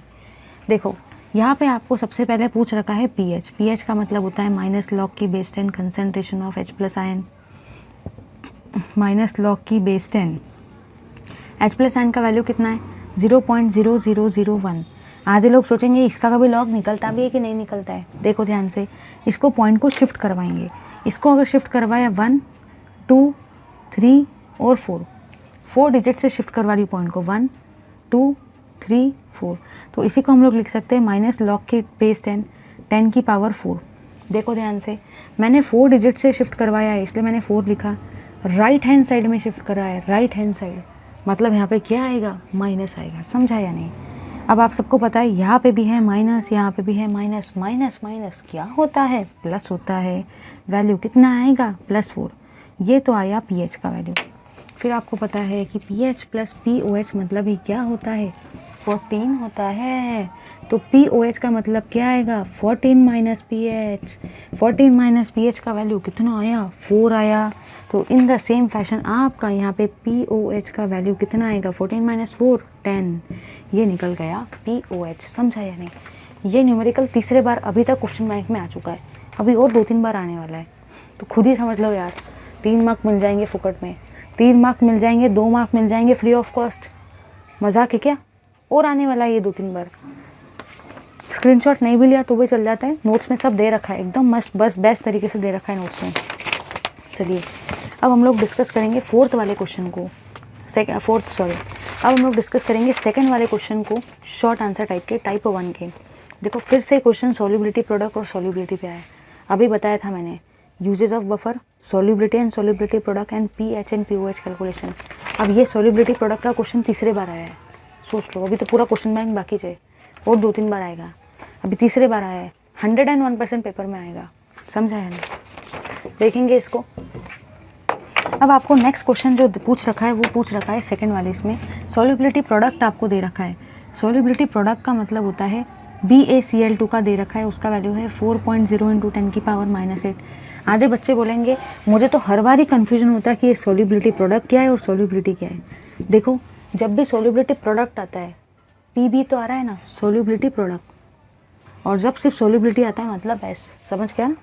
चलो देखेंगे इसको। यहाँ पे आपको सॉल्युबिलिटी प्रोडक्ट दे रखा है, वो बोल रहा है कि कैलकुलेट करो सॉल्युबिलिटी कितना रहेगा, बट उसने इसी सॉल्युबिलिटी को नाम दे दिया है मोलर सॉल्युबिलिटी। आधे बच्चे वैसे देख के शॉक हो जाते हैं, वो बोलते हैं ये क्या चीज़ है, पहली बार देख रहा हूँ। देखो यहाँ पे हम लोग क्या करेंगे, हम लोग लेंगे BaCl2 को, अच्छे से लिखेंगे BaCl2। आधे स्टूडेंट बोलेंगे मेरे को तो तोड़ते ही नहीं आता है इसको, इसके नीचे कुछ भी नहीं है, मतलब क्या है? 1 है। देखो यहाँ पे क्या होगा, Ba + Cl, Ba के नीचे है 1 नंबर तो यहाँ पे 1 आएगा, Cl के नीचे है 2, यहाँ पे 2 आएगा। अब देखो क्या करने वाले हैं, देखो रे देखो, क्रॉस करने वाले। समझा या नहीं? देखो क्या होगा, ये Cl के नीचे वाला नंबर Ba का चार्ज बनेगा, ये Ba के नीचे वाला नंबर Cl का चार्ज बनेगा। देखो रे देखो, Cl के नीचे है 2 + 2, अगर एक है प्लस दूसरा क्या रहेगा? माइनस, इसके नीचे क्या रहेगा? 1। करने का क्या है? क्रॉस। That's it. चलो देखेंगे यहाँ पे आगे। आप लोगों ने यहाँ पे क्या देखा, इसका वैल्यू है x, इसका वैल्यू है y। आप सबको पता है सॉल्युबिलिटी का प्रोडक्ट का मतलब ही क्या होता है, x की पावर x, y की पावर y, सॉल्युबिलिटी की पावर x + y। x का वैल्यू कितना है? 1, 1 की पावर 1, y की पावर y का वैल्यू कितना है? 2, 2 की पावर 2, सॉल्युबिलिटी की पावर 1 + 2, x + y। 2 2 ज़ार 4, सॉल्युबिलिटी की पावर 1 + 2 3। ये रहेगा आपके KSP का वैल्यू। चलिए देख लेते हैं हम लोगों ने जो आंसर किया है वो सही है या नहीं है। बिल्कुल सही है, ये तो हो गया। लेकिन आपको यहाँ पे एक्सप्रेशन नहीं पूछा गया है, आपको यहाँ पे कैलकुलेशन पूछा गया है, मतलब एक स्टेप और अहेड पूछा गया है। तो अब हम लोग कैलकुलेशन कर सकते हैं। देखो यहाँ पे क्या होगा, KSP का मतलब होता है 4s³। ठीक है, तो s³ का मतलब क्या होगा? KSP/4। कुछ भी नहीं करना है, इस 4 को नीचे भेज दिया, इस 4 को नीचे भेज दिया, KSP का वैल्यू कितना आया है, KSP का वैल्यू दे रखा है 4.0 इंटू 10 की पावर -8 अपॉन 4। 4 से 4 क्या हो गया, कैंसिल हो गया। तो आपके सॉल्युबिलिटी का क्यूब का वैल्यू कितना है, 10 की पावर -8 है। समझा या नहीं? तो आपको सॉल्युबिलिटी का मतलब क्या निकालना है, क्यूब रूट ऑफ 10 की पावर -8। अपन को क्यूब रूट निकालना है 10 की पावर -8 का। तो आपका यहाँ पे आंसर आ जाएगा। ठीक है, आंसर आ जाएगा, कैलकुलेशन कर लोगे। अब आधे लोग देखो दिमाग में क्वेश्चन ये आता है कि आपका जो वहाँ पे आंसर दे रखा है ना वो 10 की पावर -2 दे रखा है। लेकिन मैं बता रही हूँ कि जब भी हम लोग क्यूब रूट लेते हैं 10 की पावर -8 का, तो यहाँ पे वैल्यू कुछ अलग आता है। यहाँ पे वैल्यू आपका आता है 2.15 इंटू 10 की पावर -3। अब देखो कैसा है ना, क्वेश्चन की सबसे बड़ी बात तो ये है कि मेरा आंसर ये वाला आ रहा है, क्योंकि जब भी हम लोग क्यूब रूट लेते हैं ना तो अपना आंसर ये आता है। आप लोग भी कैलकुलेट करके देखो, लेकिन वहाँ पे ना आंसर कुछ अलग दे रखा है, वहाँ पे 10 की पावर -2 दिया है, ऐसा नहीं होता है। तो वो वहाँ पे मिस्टेक है, इसलिए वहाँ पे जाओ करेक्ट करो। हो सकता है कि आपका आंसर सही भी आ जाए, लेकिन उसको एक बार टैली करके देखो कि आपका भी यही आंसर आ रहा है कि जो मेरा आ रहा है। मेरा आंसर तो यही आ रहा है 2.15 इंटू 10 की पावर -3 क्यूब रूट ऑफ 10 की पावर -8 लो, और देखो क्या वैल्यू आता है। आपका भी यही 101% आएगा, बट वहाँ पे गलत दे रखा है, इसलिए कैलकुलेशन थोड़ा देख के करो। ठीक है, चलो ऐसा नहीं कि जो आंसर वहाँ पे आ रहा है कैसे तो भी करेंगे और बराबर वही आंसर लेके आएंगे, अभी तो हो जाएगा, पेपर में बड़े फंसोगे। ऐसा नहीं कि कैसे भी करके मेरे को वो आंसर लाने का है, this is not the thing. जो आंसर मेरा है वही करेक्ट है, ऐसा एटीट्यूड रहना चाहिए अपना, तभी जाके अपना कॉन्फिडेंस 101% रहता है पेपर के अंदर में। चलिए देखेंगे नेक्स्ट क्वेश्चन को, classify the following species into Lewis acid and Lewis base. देखते हैं कि ये क्या कहता है आपसे। तो ये वाला क्वेश्चन है आपका थर्ड वाला, इसमें आपको Cl- दे रखा है, NH4+ दे रखा है, BCl3 दिखा है और अमोनिया दे रखा है। ठीक है, देखो आप लोग सोच रहे होंगे यार ये क्वेश्चन क्यों मैम ले रही है, ये तो 5 क्वेश्चन है, कोई भी कर लेगा। बड़े बड़े क्वेश्चन लो ना, लेकिन सुनो यार, ये क्वेश्चन में एक ट्रिक है, मैं आपको बता रही हूँ। वो ट्रिक बताना इसलिए ज़रूरी है क्योंकि अगर आप लोग रट्टा मार लोगे इस आंसर को, पेपर में यही नहीं आया तो फंस जाओगे ना। अब सुनो, कंसेप्ट समझोगे ना, पेपर में घुमा फिरा के भी आ गया ना, क्योंकि क्वेश्चन बैंक के क्वेश्चन आने वाले ऐसा नहीं है। लेकिन हाँ, क्वेश्चन बैंक में जो क्वेश्चन है ना वैसे ही क्वेश्चन पेपर में आएंगे, ये बात तो पक्की है। इसलिए कंसेप्ट को समझते चलो, ऐसा नहीं कि मुझे आंसर चाहिए कोई भी, मैं फटाफट चैनल से आंसर ले लूँगा। पहले कंसेप्ट तो देखो यार, कंसेप्ट पता चल गया ना, पेपर घुमा फिरा के भी आ गया तो चल जाएगा। इसलिए अपना 1.5 घंटा जाएगा इस वीडियो में, लेकिन कंसेप्ट भी समझेगा साथ बाय साइड। देखो यहाँ पे ये है माइनस, आप सबको पता है कि जो भी चीज़ माइनस रहती है वो आपका लुईस एसिड रहती है, क्योंकि उसने इलेक्ट्रॉन को क्या किया है, गेन किया है। तो ये आपका लुईस एसिड है। ठीक है, अब ये आपको पता है कि इसने इलेक्ट्रॉन को डोनेट किया है, इसके ऊपर प्लस चार्ज है, तो ये है आपका लुईस बेस। आप सबको पता है माइनस आ जाए तो आप एसिड बोलोगे, लुईस एसिड, प्लस आ जाए तो आप लुईस बेस बोलोगे। ठीक है, माइनस मतलब एसिड और प्लस मतलब बेस। आधे लोग सोचेंगे अब यहाँ पे तो कोई भी चार्ज नहीं है, फिर मैं कैसे प्रेडिक्ट करूँगा क्या है। तो देखो, जब कोई चार्ज नहीं होता तो आपको लोन पेयर देखना है, अगर 2 डॉट आ जाए तो वो आपका लुईस बेस रहेगा। वैसे तो वहाँ पे ब्रॉन्स्टेड आना चाहिए, बट आपको लुईस और ब्रॉन्स्टेड, देखो आधे लोग सोचेंगे कि यहाँ पे तो ब्रॉन्स्टेड आना चाहिए एसिड और बेस में, फिर लुईस क्यों आ रहा है, बट क्वेश्चन में लुईस पूछा गया इसलिए हम लोग वैसे लिख के चल रहे हैं। यहाँ पे क्या कोई डॉट है क्या, नहीं है, इसलिए क्या रहेगा, लुईस एसिड। मतलब कहीं पे भी अगर आपको माइनस साइन आ जाए, एसिड ही लिख के आना, प्लस आए बेस ही लिख के आना। अब आधे लोग सोचेंगे जब कुछ नहीं आएगा तब क्या करेंगे, तब देखो 2 डॉट आएंगे बेस लिख के आओ, 2 डॉट नहीं आए तो एसिड लिख के आने का काम खत्म। चलो देखेंगे नेक्स्ट क्वेश्चन को। नेक्स्ट क्वेश्चन है आपका ये वाला question, define the following terms. अब देखो ये डेफिनेशन ऐसा नहीं कि मैं यहाँ डेफिनेशन लिखूंगी फिर समझाऊंगी और एक एक चैप्टर को 5-5 6-6 घंटे लगेंगे, इतना टाइम का है भाई। तो पीएच और पीओएच का डेफिनेशन सबको आता है, नोट्स में अच्छे से दे रखा है, एकदम सेंटेंस के फॉर्म में परफेक्टली, देख लेना। चलो अब देखेंगे मोलर सॉल्युबिलिटी का डेफिनेशन। आधे लोग सोचेंगे कि मोलर सॉल्युबिलिटी है क्या चीज़, तो बस आपको याद रखना है कि मोलर सॉल्युबिलिटी बोला गया है, मतलब number of moles of solute in 1 litre of solution, वही तो होगा आपका मोलर सॉल्युबिलिटी। ठीक है, इसका भी डेफिनेशन है, देख लेना। यूनिट क्या रहेगा, मोल पर लीटर। नेक्स्ट आपको बोला गया है right the solubility product for the following sparing the soluble salt. अब देखो फिर से सॉल्युबिलिटी प्रोडक्ट वाला क्वेश्चन चौथे बार आ रहा है, चौथे नहीं 5वें बार आ रहा है क्वेश्चन बैंक में, 5वें बार आ रहा है। अभी तो पूरा क्वेश्चन बैंक बाकी है ना। Uses, pH, pOH, solubility product and solubility, आग लगा देगा ये, बिल्कुल पेपर में आएगा ही आएगा। ठीक है, तो ये वाला क्वेश्चन 5वें बार आ रहा है क्वेश्चन बैंक में। चलिए देखेंगे इस क्वेश्चन को कि ये क्वेश्चन आपसे कहता क्या है, देखते हैं। अब आपको नेक्स्ट में पूछा गया है 6th वाले क्वेश्चन में। 6th वाले क्वेश्चन में आपको पूछा गया है कि बताओ सोल्युबिलिटी प्रोडक्ट का ये क्या रहेगा BaSO4 के लिए। देखो इसको हम लोग तोड़ना है हमको, BaSO4 को। ठीक है, देखना, ध्यान से देखना। यहाँ पे कैसा होता है ना, Ba+2 होता है और SO4 2- होता है। Ba के नीचे भी है 1 तो यहाँ भी 1, SO4 के नीचे भी है 1, यहाँ भी 1। आधे बच्चे क्या करते हैं बताओ, आधे बच्चे नहीं है, आधे लोग क्या करते हैं, ये 1 जो रहता है ना इसको देखते नहीं, वो सोचते ये तो 4 है, 4 लिख के आते हैं यहाँ पे 4। ऐसी गलती मत करना, मैं गलती भी बता रही हूँ कहाँ पे मिस्टेक होती है। याद रखना ये 1 है, ये 1 ही आएगा। ये 4 को मत समझना, ये तो कंपाउंड है यार, पूरा का पूरा SO4 है वो, समझा या नहीं। अब ये है X, ये है Y। आपको यहाँ पे सोल्युबिलिटी प्रोडक्ट पूछा गया है। आधे बच्चे सोल्युबिलिटी देख के वैसे ही पागल हो जाएंगे, वो बोलेंगे हाँ मेरे को आता है, मेरे को आता है। बट देखो ना, वहाँ पे रिलेशन नहीं पूछा गया है, वहाँ पे सोल्युबिलिटी प्रोडक्ट का एक्सप्रेशन पूछा गया है। चलिए देखेंगे एक्सप्रेशन को, जो पूछा गया है वही दे के आना, ऐसा नहीं कि कुछ भी पगले जैसा दे के आ गए पेपर में। देखो क्या होगा, अगर मुझे लिखने का है सोल्युबिलिटी प्रोडक्ट KSP, इसी का मतलब क्या होगा, Ba2+ की पावर X इंटू SO4 2- की पावर Y।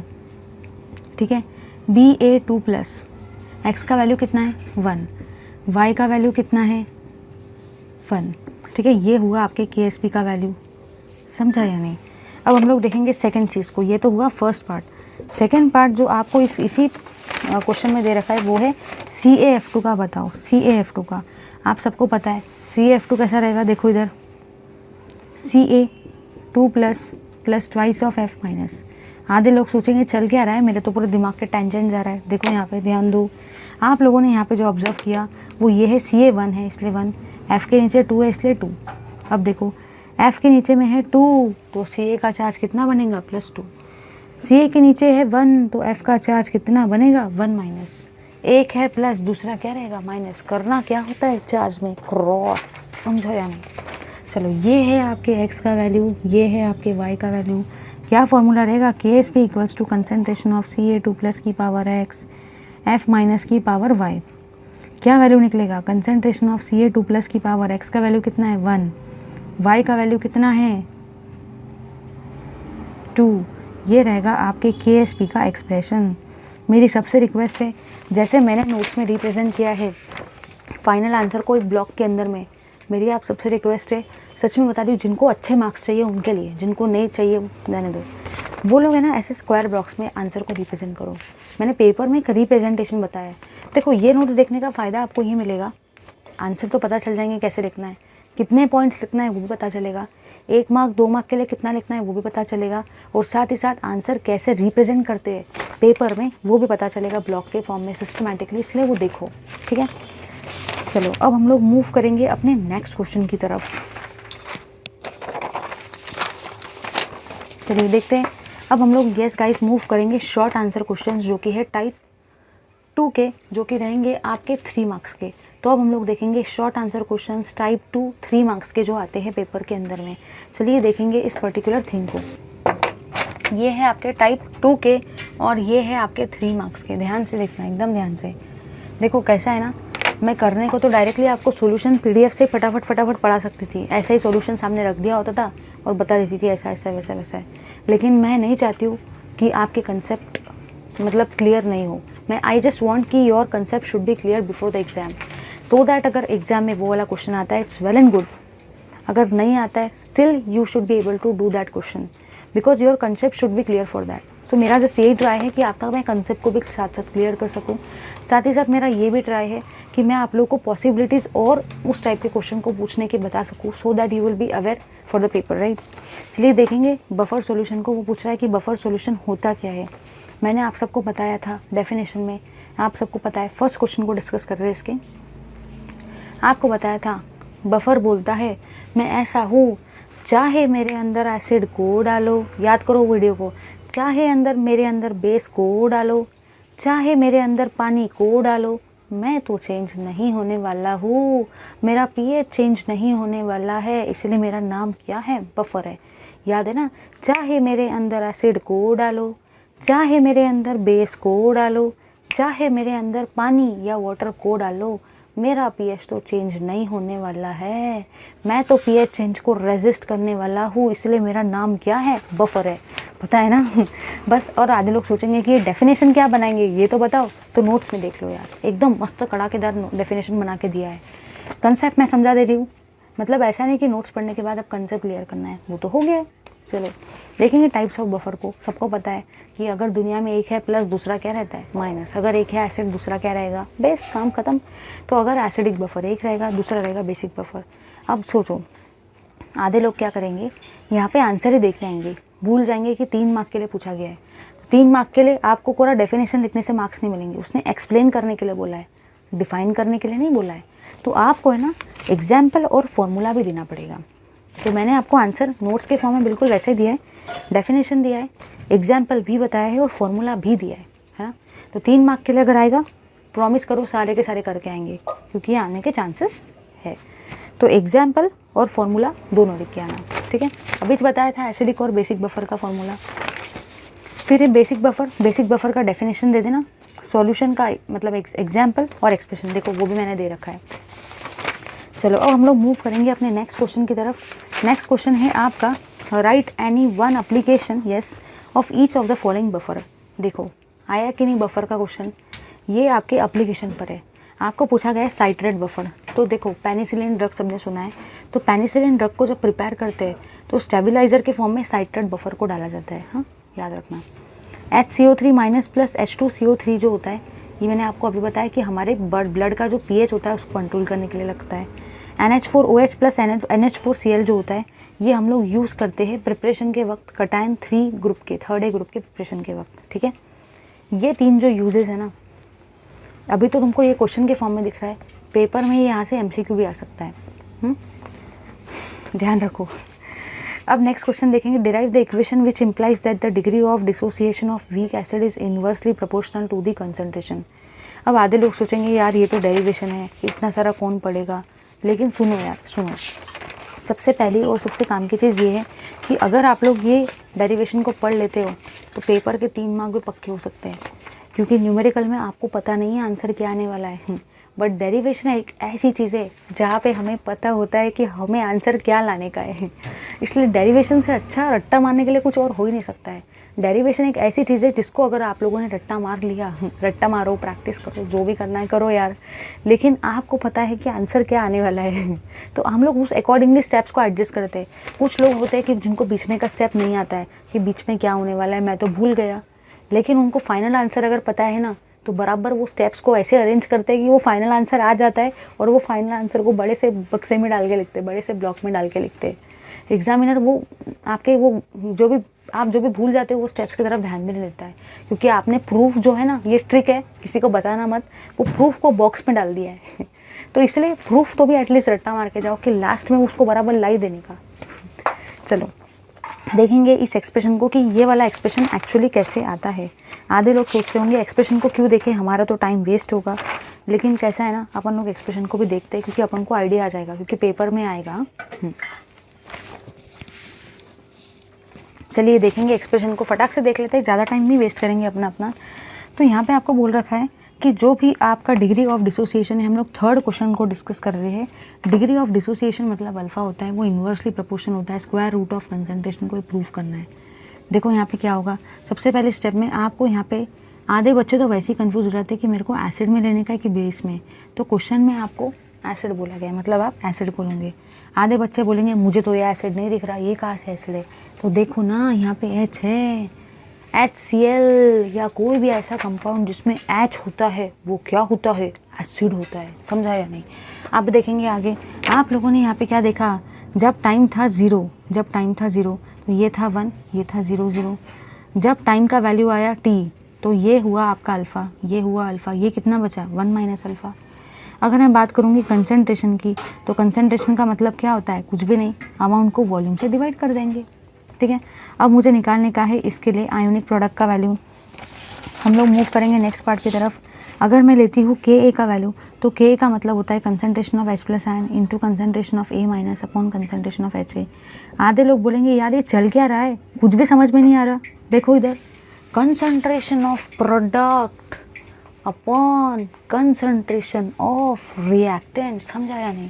प्रोडक्ट है ये इसलिए यहाँ पे लिखा है ये, रिएक्टेंट है ये इसलिए यहाँ पे लिखा है ये, प्रोडक्ट अपॉन रिएक्टेंट, समझा या नहीं?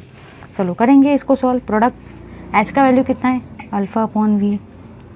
ए का वैल्यू कितना है? Alpha upon V. H A का वैल्यू कितना है? 1 माइनस अल्फ़ा अपॉन वी। आधे लोग सोचेंगे ये क्यों करा रही मैम, टेंशन टाइम वेस्ट हो रहा है। बट देखो ना यार, अगर पेपर में आ गया तो फिर क्या करोगे, है कि नहीं? मेरे ट्रिक्स तो एटलीस्ट थोड़ा सा तो रिवाइज हो जाएगा, जो लोगों ने वीडियो नहीं भी देखा है। कुछ लोग तो ऐसे भी होंगे जो सोच रहे होंगे कि मैं सिर्फ क्वेश्चन बैंक करके जाऊँगा, अब क्या पढ़ाई करूँ। तो ठीक है यार, अभी 1 महीना बचा है ना। अब अगर तुमको ऐसा लग रहा है कि मेरे से और पढ़ाई नहीं होगी तो ठीक है, क्वेश्चन बैंक को करो, लेकिन अच्छे से करो। मैं केमिस्ट्री के लिए बोल रही हूँ क्योंकि ये क्वेश्चन इतने अच्छे, इससे पूरा चैप्टर कवर हो जाता है और कोई चैप्टर में से आने का क्वेश्चन बचता भी नहीं है। ये इसमें पूरे क्वेश्चंस कवर हो जाते हैं क्वेश्चन बैंक में, केमिस्ट्री के ना, बाकी सब्जेक्ट का मुझे नहीं पता, मैंने एनालिसिस किया है। अब देखो यहाँ पे क्या होगा, यहाँ पे आपका वैल्यू आएगा alpha square upon V square. नीचे में क्या रहेगा? नीचे में रहेगा 1 माइनस अल्फ़ा और ये वाला भी ऊपर में जाएगा, ये वी से ये भी कैंसिल हो जाएगा। तो वैल्यू कितना आएगा? Alpha square upon 1 minus alpha into V. ठीक है, आप सबको ये बात बहुत अच्छे से पता है कि 1 अपॉन वी का ही मतलब क्या होता है? 1 अपॉन वी का ही मतलब सी होता है। तो अपन इसको अल्फ़ा स्क्वायर सी अपॉन 1 माइनस अल्फ़ा भी लिख सकते हैं। अब ये जो नीचे वाला अल्फ़ा है ना, 1 minus alpha nearly equal to alpha 1 होता है। ठीक है, तो इसका वैल्यू क्या आएगा? Alpha square C equals to K. तो आपको अल्फ़ा का वैल्यू कितना आएगा? अल्फ़ा स्क्वायर का वैल्यू आएगा के ए अपॉन सी। देखो कुछ भी नहीं करना है, इस सी को नीचे भेज दिया, तो आपके अल्फ़ा का वैल्यू क्या आएगा? अंडर रूट ऑफ के ए बाई सी। देखो ये जब प्रूफ करते हो ना, पूरे मार्क चाहिए तो देखो क्या करना है। आप लोग बहुत बार आपने कमेंट्स में, 1-2 लोगों ने बोला है, 1-2 नहीं बहुत सारे लोगों ने बोला है कि मैम क्वेश्चन बताओ कि हम लोग केमिस्ट्री में पूरे मार्क कैसे स्कोर करें। ठीक है, तो मैं आपको बता रही हूँ, ये आने के बाद आपको सिर्फ, अगर ये 3 मार्क का क्वेश्चन है 2.5 मार्क मिलेंगे, 2.5 मार्क। पूरे मार्क चाहिए तो आपको यहाँ पे लिखना पड़ेगा हैंड्स प्रूफ, इसको ब्लॉक में डालना पड़ेगा और वो वाले सेंटेंस को लिखना पड़ेगा जो क्वेश्चन में, that degree of dissociation is inversely proportional to the square root of concentration. जैसे दिवाली में घर को सजाते हैं वैसे बोर्ड के पेपर में पेपर को सजा देने का, समझा या नहीं? अगर चाहिए मार्क्स पूरे। ठीक है, चलो अब अपन लोग देखेंगे अपने नेक्स्ट वाले क्वेश्चन को। नेक्स्ट वाला जो क्वेश्चन है आपका वो है अ बफर सॉल्यूशन, 4th वाले क्वेश्चन को देख रहे हैं। बफर सॉल्यूशन कंटेन्स 0.3 मोल पर DM³ NH4OH, calculate the POH। अब देखो ये PH और POH वाला क्वेश्चन 5th टाइम आ रहा है, वो खुद ही आपको बता रहा है कि मैं 5th बार, 6-7 बार आ रहा हूँ पेपर के अंदर में, मतलब मेरे बोर्ड के पेपर में भी आने के चांसेस कैसे है? 101%। चलिए देखेंगे हम लोग इस पर्टिकुलर क्वेश्चन को, 4th वाले को। 4th वाले क्वेश्चन को देख रहे हैं। 4th वाले क्वेश्चन में बोला गया है आपको दे रखा है 0.3 मोल पर DM³। ठीक है, यह आपको दे रखा है NH4OH का कंसंट्रेशन। ठीक है, यहाँ पे आपको देखो ये वाला जो क्वेश्चन है ना, मैं इसको सॉल्व कर सकती हूँ। इसमें आपको ये NH4OH का दे रखा है, बट देखो इस क्वेश्चन में ना उसने आपको ये जो वैल्यू दिया है ये बताई ही नहीं है इस क्वेश्चन में कि ये 1.85 इंटू 10⁻⁵ क्या है। उसने क्वेश्चन में पूरी चीज़ मिस कर दी है। इस क्वेश्चन में उसने ये तो बताया नहीं कि ये क्या है। अब कुछ लोग जो है, महान लोग, वो सोचेंगे कि वो प्रेडिक्ट कर लेंगे और आंसर कैसे तो भी ला लेंगे। वो लोग सोचेंगे कि चलो मेरा आंसर आ गया, मेरा आंसर आ गया, क्योंकि वो लोग तो वैसे ही डिज़ाइन कर रहे हैं कि आंसर बराबर कैसे भी करके आ जाए, बट वो क्वेश्चन तो आएंगे नहीं, है कि नहीं? आते लोग क्या करेंगे, कुछ महान लोग यहाँ पे कुछ ना कुछ प्रेडिक्ट करके कैसे तो भी वो आंसर ला लेंगे। वैसा कुछ मत करो यार। क्वेश्चन में यहाँ पे दिया ही नहीं है कि ये क्या है, प्रिंटिंग मिस्टेक हो रखी है। साथ ही साथ यहाँ पे और एक चीज़ उसने नहीं दी है, कंसंट्रेशन ऑफ सॉल्ट भी नहीं दिया है उसने ये भी नहीं बताया कि ये क्या है। अब विदाउट इनसफिशिएंट डेटा की हेल्प से अपन इस क्वेश्चन को सॉल्व नहीं कर सकते, नहीं तो अगर आ भी गया तो आपको पता है क्या करना है कि नहीं? बट इनसफिशिएंट डेटा दे रखा है। और अगर आप लोग सोचेंगे अगर मैम पेपर में आ गया तो अब हम लोग क्या करेंगे, तो यार ऐसे क्वेश्चन अभी थोड़ी देर पहले किए हैं, पता है ना? pH equals to minus log के base ten concentration of H+ ion, pH plus POH equals to 14, अभी तो किया। चलो अब हम लोग देखेंगे 5th क्वेश्चन को। Solubility of AgBr in water is, calculate the solubility product. देखो सॉल्युबिलिटी और सॉल्युबिलिटी प्रोडक्ट वाला क्वेश्चन, रिलेशनशिप वाला क्वेश्चन 6th टाइम पेपर में आ रहा है, मजाक नहीं है। 6th टाइम आ रहा है, करेंगे इसको 6th टाइम में सॉल्व। चलिए अब हम लोग करेंगे 5th वाले क्वेश्चन को। 5th वाले क्वेश्चन में आपको दे रखा है solubility of AgBr is, solubility का वैल्यू दे रखा है 1.20 इंटू 10 की पावर -5। साथ ही साथ आपको पूछा गया है सॉल्युबिलिटी प्रोडक्ट। आधे बच्चे सोचेंगे यार मुझे तो बड़ा ही कन्फ्यूजन होता है, सॉल्युबिलिटी क्या है, सॉल्युबिलिटी प्रोडक्ट क्या है। देखो, जब प्रोडक्ट पूछा गया मतलब पी भी आने वाला है, प्रोडक्ट नहीं बोला गया, सॉल्युबिलिटी प्रोडक्ट है, तो देखो समझा या नहीं। चलो अब करेंगे इसको। साथ ही साथ यहाँ पे आपको दे रखा है AgBr। आप सबको पता है कि AgBr डिसोसिएट कैसे होता है, Ag+1 plus Br1 minus, Ag के नीचे है 1, Br के नीचे 1 1, ये है x, ये है y। सबको पता है कि Sp का मतलब क्या होता है, x की पावर x, y की पावर y, सॉल्युबिलिटी की पावर x प्लस y। करेंगे इसको सॉल्व। x की पावर x मतलब 1 की पावर 1, y कितना है 1 की पावर 1, सॉल्युबिलिटी की पावर क्या होगा x plus y, 1 plus 1, 1 into solubility 1, ये तो 1 इंटू 1 ही रहेगा, 1 प्लस 1 कितना होता है 2। आधे लोग सोचेंगे आ गया मेरा आंसर आ गया, बट देखो कैलकुलेशन भी पूछा गया है। देखो यहाँ पे ध्यान से क्या होगा, KSP का मतलब होता है s², ठीक है। तो इसी का मतलब आपको इसका क्या लेने का है, आपको इसका स्क्वायर लेने का है। तो 1.20 इंटू 10 की पावर -5 ये वैल्यू दे रखा है, इसका स्क्वायर लेंगे। इसको जब मैं स्क्वायर करना चाहूँगी तो इसका वैल्यू आता है 1.44, इसका वैल्यू। अब आधे लोग सोचेंगे इसका क्या करने का है। आप सबको पता है कि 10 की पावर हमेशा मल्टीप्लाई होती है, तो 5 2 जार कितना होता है, 5 2 जार होता है 10। तो ये होगा आपके KSP का वैल्यू, ठीक है, समझ गया सबको। चलिए अब हम लोग मूव करेंगे नेक्स्ट क्वेश्चन की तरफ। चलिए फाइनली गाइस यहाँ पे हम लोग कंप्लीट करते हैं हमारा short answer type 2 carrying 3 marks question वाला सेशन। चलिए मूव करेंगे last part, last section of this chapter, ionic equilibria, long answer question. Long answer question जो है वो 4 मार्क के। अब आधे लोग सोचेंगे मैम ये क्वेश्चन कहाँ पे आने वाले हैं, तो सुनो, जो भी लास्ट सेक्शन होता है ना, सेक्शन D, जहाँ पे आपको 3 क्वेश्चन ऊपर होते हैं, 3 क्वेश्चन नीचे होते हैं, बीच में होता है और साइन, याद है ना। वो क्वेश्चन दिखने में बड़े भयानक रहते हैं लेकिन करने में सबसे आसान रहते हैं, क्योंकि वहाँ पे भर भर के डेरिवेशन आते हैं, और एक डेरिवेशन कर लो रटा रटाए वाला, मिलते कितने मार्क है, 4 मार्क, मजाक नहीं है। चलिए देखेंगे हम लोग इस पर्टिकुलर क्वेश्चन को कि यहाँ पे बताया क्या गया है, देखते हैं इस थिंग को, ठीक है। देखो कैसा है ना, जो भी फर्स्ट वाला क्वेश्चन है वहाँ पे बोला गया है derive the equation pH plus POH equals to 14। अब ये जो है ना, ये डेरिवेशन है, ये रटने वाला है, इसको पढ़ के अपन अपना टाइम वेस्ट नहीं करेंगे। मैंने नोट्स में एकदम बढ़िया तरीके से इसको लिया है स्टेप वाइज, बुक में तो भी खूब सारा थ्योरी भी बीच में घुसा दिया है। अब बुक पे से अगर मैं कॉपी पेस्ट कर लेती तो आपका टाइम तो वेस्ट जाता था ना, कॉपी पेस्ट करके दे दूँगी तो वो कोई मतलब नहीं, फिर वो तो आप बोलोगे कि हम भी पढ़ लेंगे, हमारे पास भी बुक है।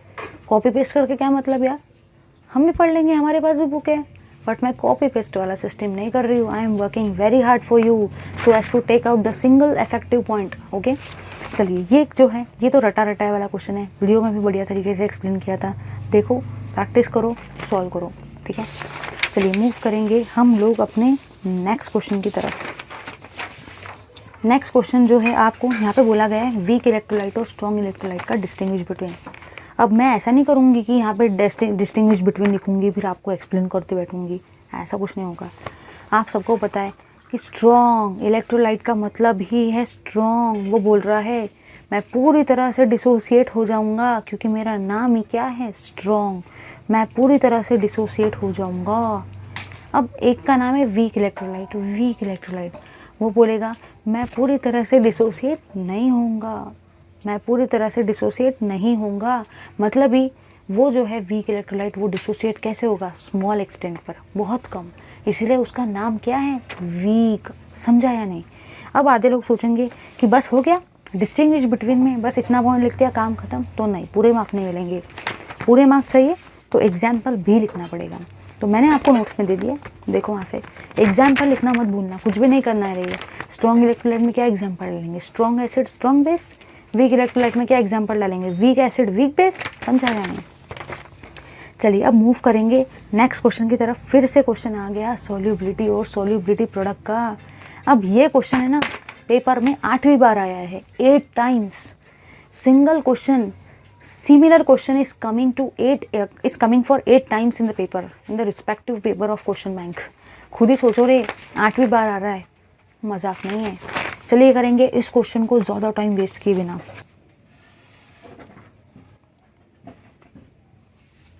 Long answer questions carrying 4 marks each.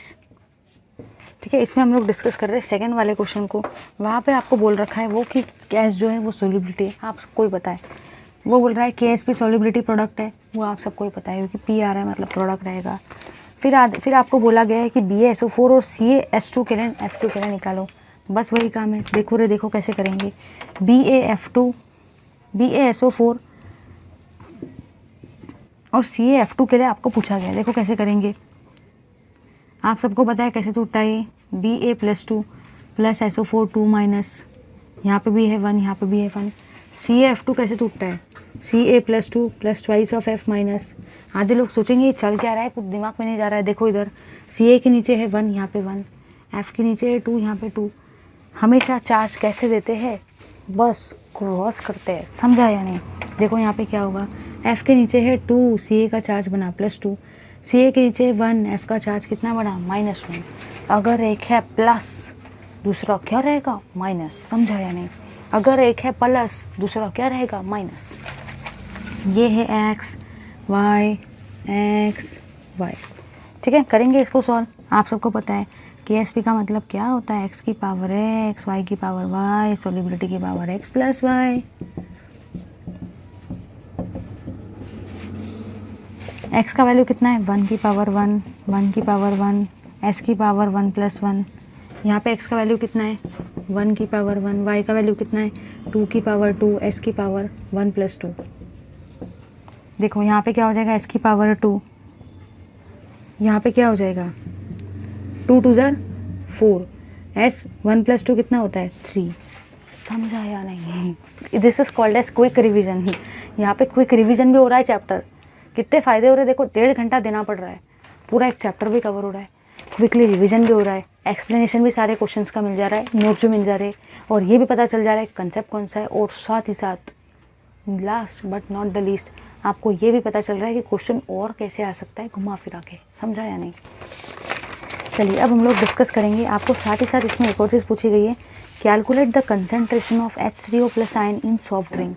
वो आपको पूछ रहा है H3O+ का कंसनट्रेशन बताओ सॉफ्ट ड्रिंक में। ठीक है, देखेंगे इसको, ध्यान देना है, इसी क्वेश्चन का पार्ट है बोला। चलिए आपको बोला गया है कंसनट्रेशन निकालो H3O+ का। आप सबको पता है कंसनट्रेशन ऑफ HCl मतलब ही क्या होता है, कंसनट्रेशन ऑफ H+। इसी का मतलब क्या होता है, कंसनट्रेशन ऑफ H3O+। पता है ना, बता दिया था, यहाँ से क्वेश्चन आएगा। सॉफ्ट ड्रिंक में पूछा है या किसी और ड्रिंक में पूछा है, मेरा क्या जाता है, मेरे को तो क्वेश्चन को करने का है, काम खत्म। pH दे रखा है, pH का वैल्यू दिया है 3.5। चलिए करेंगे हम लोग इस क्वेश्चन को सॉल्व। अगर मैं बात करती हूँ इस क्वेश्चन की, आप सबको पता है कि pH का मतलब होता क्या है, -log की base 10 concentration of H+ ion. आधे लोग सोचेंगे कि यहाँ पे H+ ही क्यों लिखूँ, मैं तो H3O+ लिखूँगा। लिखो भाई लिखो, जो इच्छा है वो लिखो, सब चलेगा। H+, अब यहाँ पे आपको H+ का वैल्यू निकालना है, मतलब ये H3O+ और pH का वैल्यू है 3.5। अब आधे लोग यहाँ पे अटक जाएंगे, यार अब कैसे इसको सॉल्व करूँ, मुझे तो नहीं आता है। देखो यार देखो, ये माइनस इधर जाएगा, -3.5 इक्वल्स टू +log की बेस 10 ऑफ H+ आयन। थोड़ी देर के बाद जब ये लॉग इधर जाएगा तो वो क्या बन जाएगा, anti log of -3.5 equals to concentration of H+ ion. Concentration of H+ ion का वैल्यू क्या निकलेगा, एंटी लॉग का वैल्यू इसका आता है 3.16 इंटू 10 की पावर -4। ये आंसर आपका निकलता है, समझा या नहीं। इसका स्क्रीनशॉट लेना है, स्क्रीनशॉट लो, नहीं लिखना है, नोट्स में है।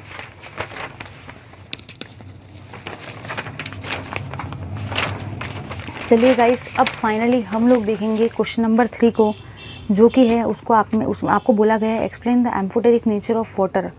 वो आपको बोल रहा है एम्फोटेरिक नेचर निकालो वाटर का। उसने आपको साथ ही साथ पूछा है सॉल्युबिलिटी प्रोडक्ट बताओ और हाइड्रोलिसिस ऑफ सॉल्ट बताओ। ठीक है, उसने आपको ये सारे टर्म्स पूछे गए हैं। अब देखो आधे लोग क्या करेंगे ना, आधे लोग यहाँ पे बस एम्फोटेरिक नेचर को लिख के आ जाएंगे कि वाटर एम्फोटेरिक नेचर का होता है और काम खत्म। चलिए अब हम लोग देखेंगे लॉन्ग आंसर क्वेश्चन का लास्ट वाला क्वेश्चन। लास्ट वाले क्वेश्चन में आपको बोल रखा है एम्फोटेरिक नेचर ऑफ पानी। आप याद रखना है, जब भी एम्फोटेरिक नेचर ऑफ पानी बोला गया है ना, आधे लोग क्या करेंगे, वहाँ पे एम्फोटेरिक नेचर का डेफिनेशन लेके आ जाएंगे। बट आपको एम्फोटेरिक नेचर के डेफिनेशन के साथ में मैंने यहाँ पे लिख के दिया है, वो दोनों रिएक्शन को भी लिखना है, क्योंकि ये वाला 4 मार्क का क्वेश्चन है ना, तो ये 2 मार्क का पार्ट है एम्फोटेरिक नेचर वाला पार्ट। तो अब हम लोग देखेंगे इसके रिएक्शंस को। क्योंकि यहाँ पे कुछ ना कुछ रिएक्शन भी इन्वॉल्व है। ऐसा नहीं कि डेफिनेशन दे दिया और काम खत्म, पूरे मार्क मिल जाएंगे। चलो देखो यहाँ पे एम्फोटेरिक नेचर की अगर मैं बात करती हूँ तो यहाँ पे देखो क्या होगा। सपोज मैंने पानी को लिया है, क्योंकि पानी का एम्फोटेरिक नेचर एक्सप्लेन करना है। Amphoteric nature of water, amphoteric nature of पानी, ठीक है। देखो क्या होगा, पानी को जब हम लोग अमोनिया के साथ में रिएक्ट कराएंगे, ठीक है, तो यहाँ पे एक रिएक्शन होगी और वो रिएक्शन आपकी ये होगी कि ये जो पानी है ना, ये आपके H को दे देगा और ये जो अमोनिया है वो H को ले लेगा, मतलब H+ को ले लेगा। देखो क्या होगा, इस पानी के अंदर में दो चीज़ें थी, एक था आपका H+ और एक था आपका OH- आयन।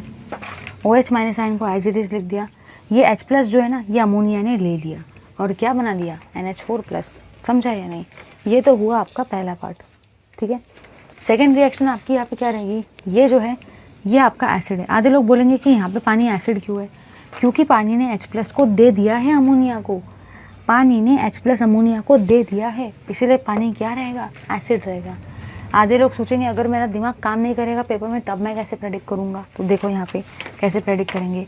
आप सबको पता है अमोनिया है बेस, अगर अमोनिया है बेस तो ये क्या रहेगा, एसिड रहेगा। समझा या नहीं? नेक्स्ट, अगर लिया है पानी में डाला है HCl को, देखो अब क्या होगा, पानी में होती है दो चीज़ें, HCl में होती है दो चीज़ें, एक होता है H+, एक होता है Cl-। आयन को एज इट इज़ लिख दिया। अब इस पानी ने इस H+ को ले लिया और क्या बनाया, H3O+। इसने इस H+ को ले लिया और क्या बनाया, H3O+। अब देखो आधे लोग सोचेंगे कि मुझे कैसे पता चलेगा कि ये क्या है।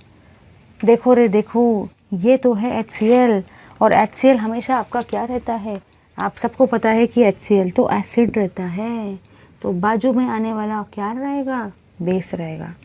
समझा है नहीं? चलो अब आपको बोला गया है नेक्स्ट सोल्यूबिलिटी प्रोडक्ट को एक्सप्लेन करो।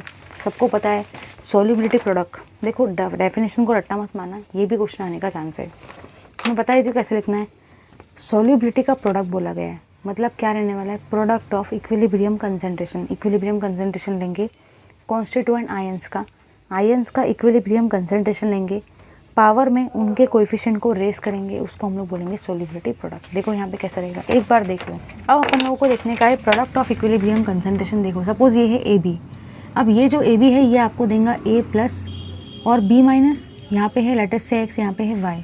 तो यहाँ पे आपका जो भी सोल्यूबिलिटी प्रोडक्ट का वैल्यू रहेगा, इसी का मतलब क्या रहेगा, directly proportional to the equilibrium concentration. Equilibrium concentration कौन से देखो यहाँ पे A+ और B-।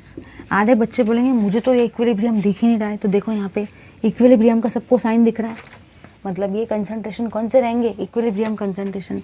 यहाँ है X तो X, यहाँ है Y तो यहाँ पे Y। देखो कैसे लिखेंगे, प्रोडक्ट ऑफ, क्योंकि डेफिनेशन का नाम है solubility product, product of concentration नहीं बोलना, equilibrium concentration raise to the power of coefficient, इसलिए इसको क्या कहा जाता है, सोल्यूबिलिटी प्रोडक्ट।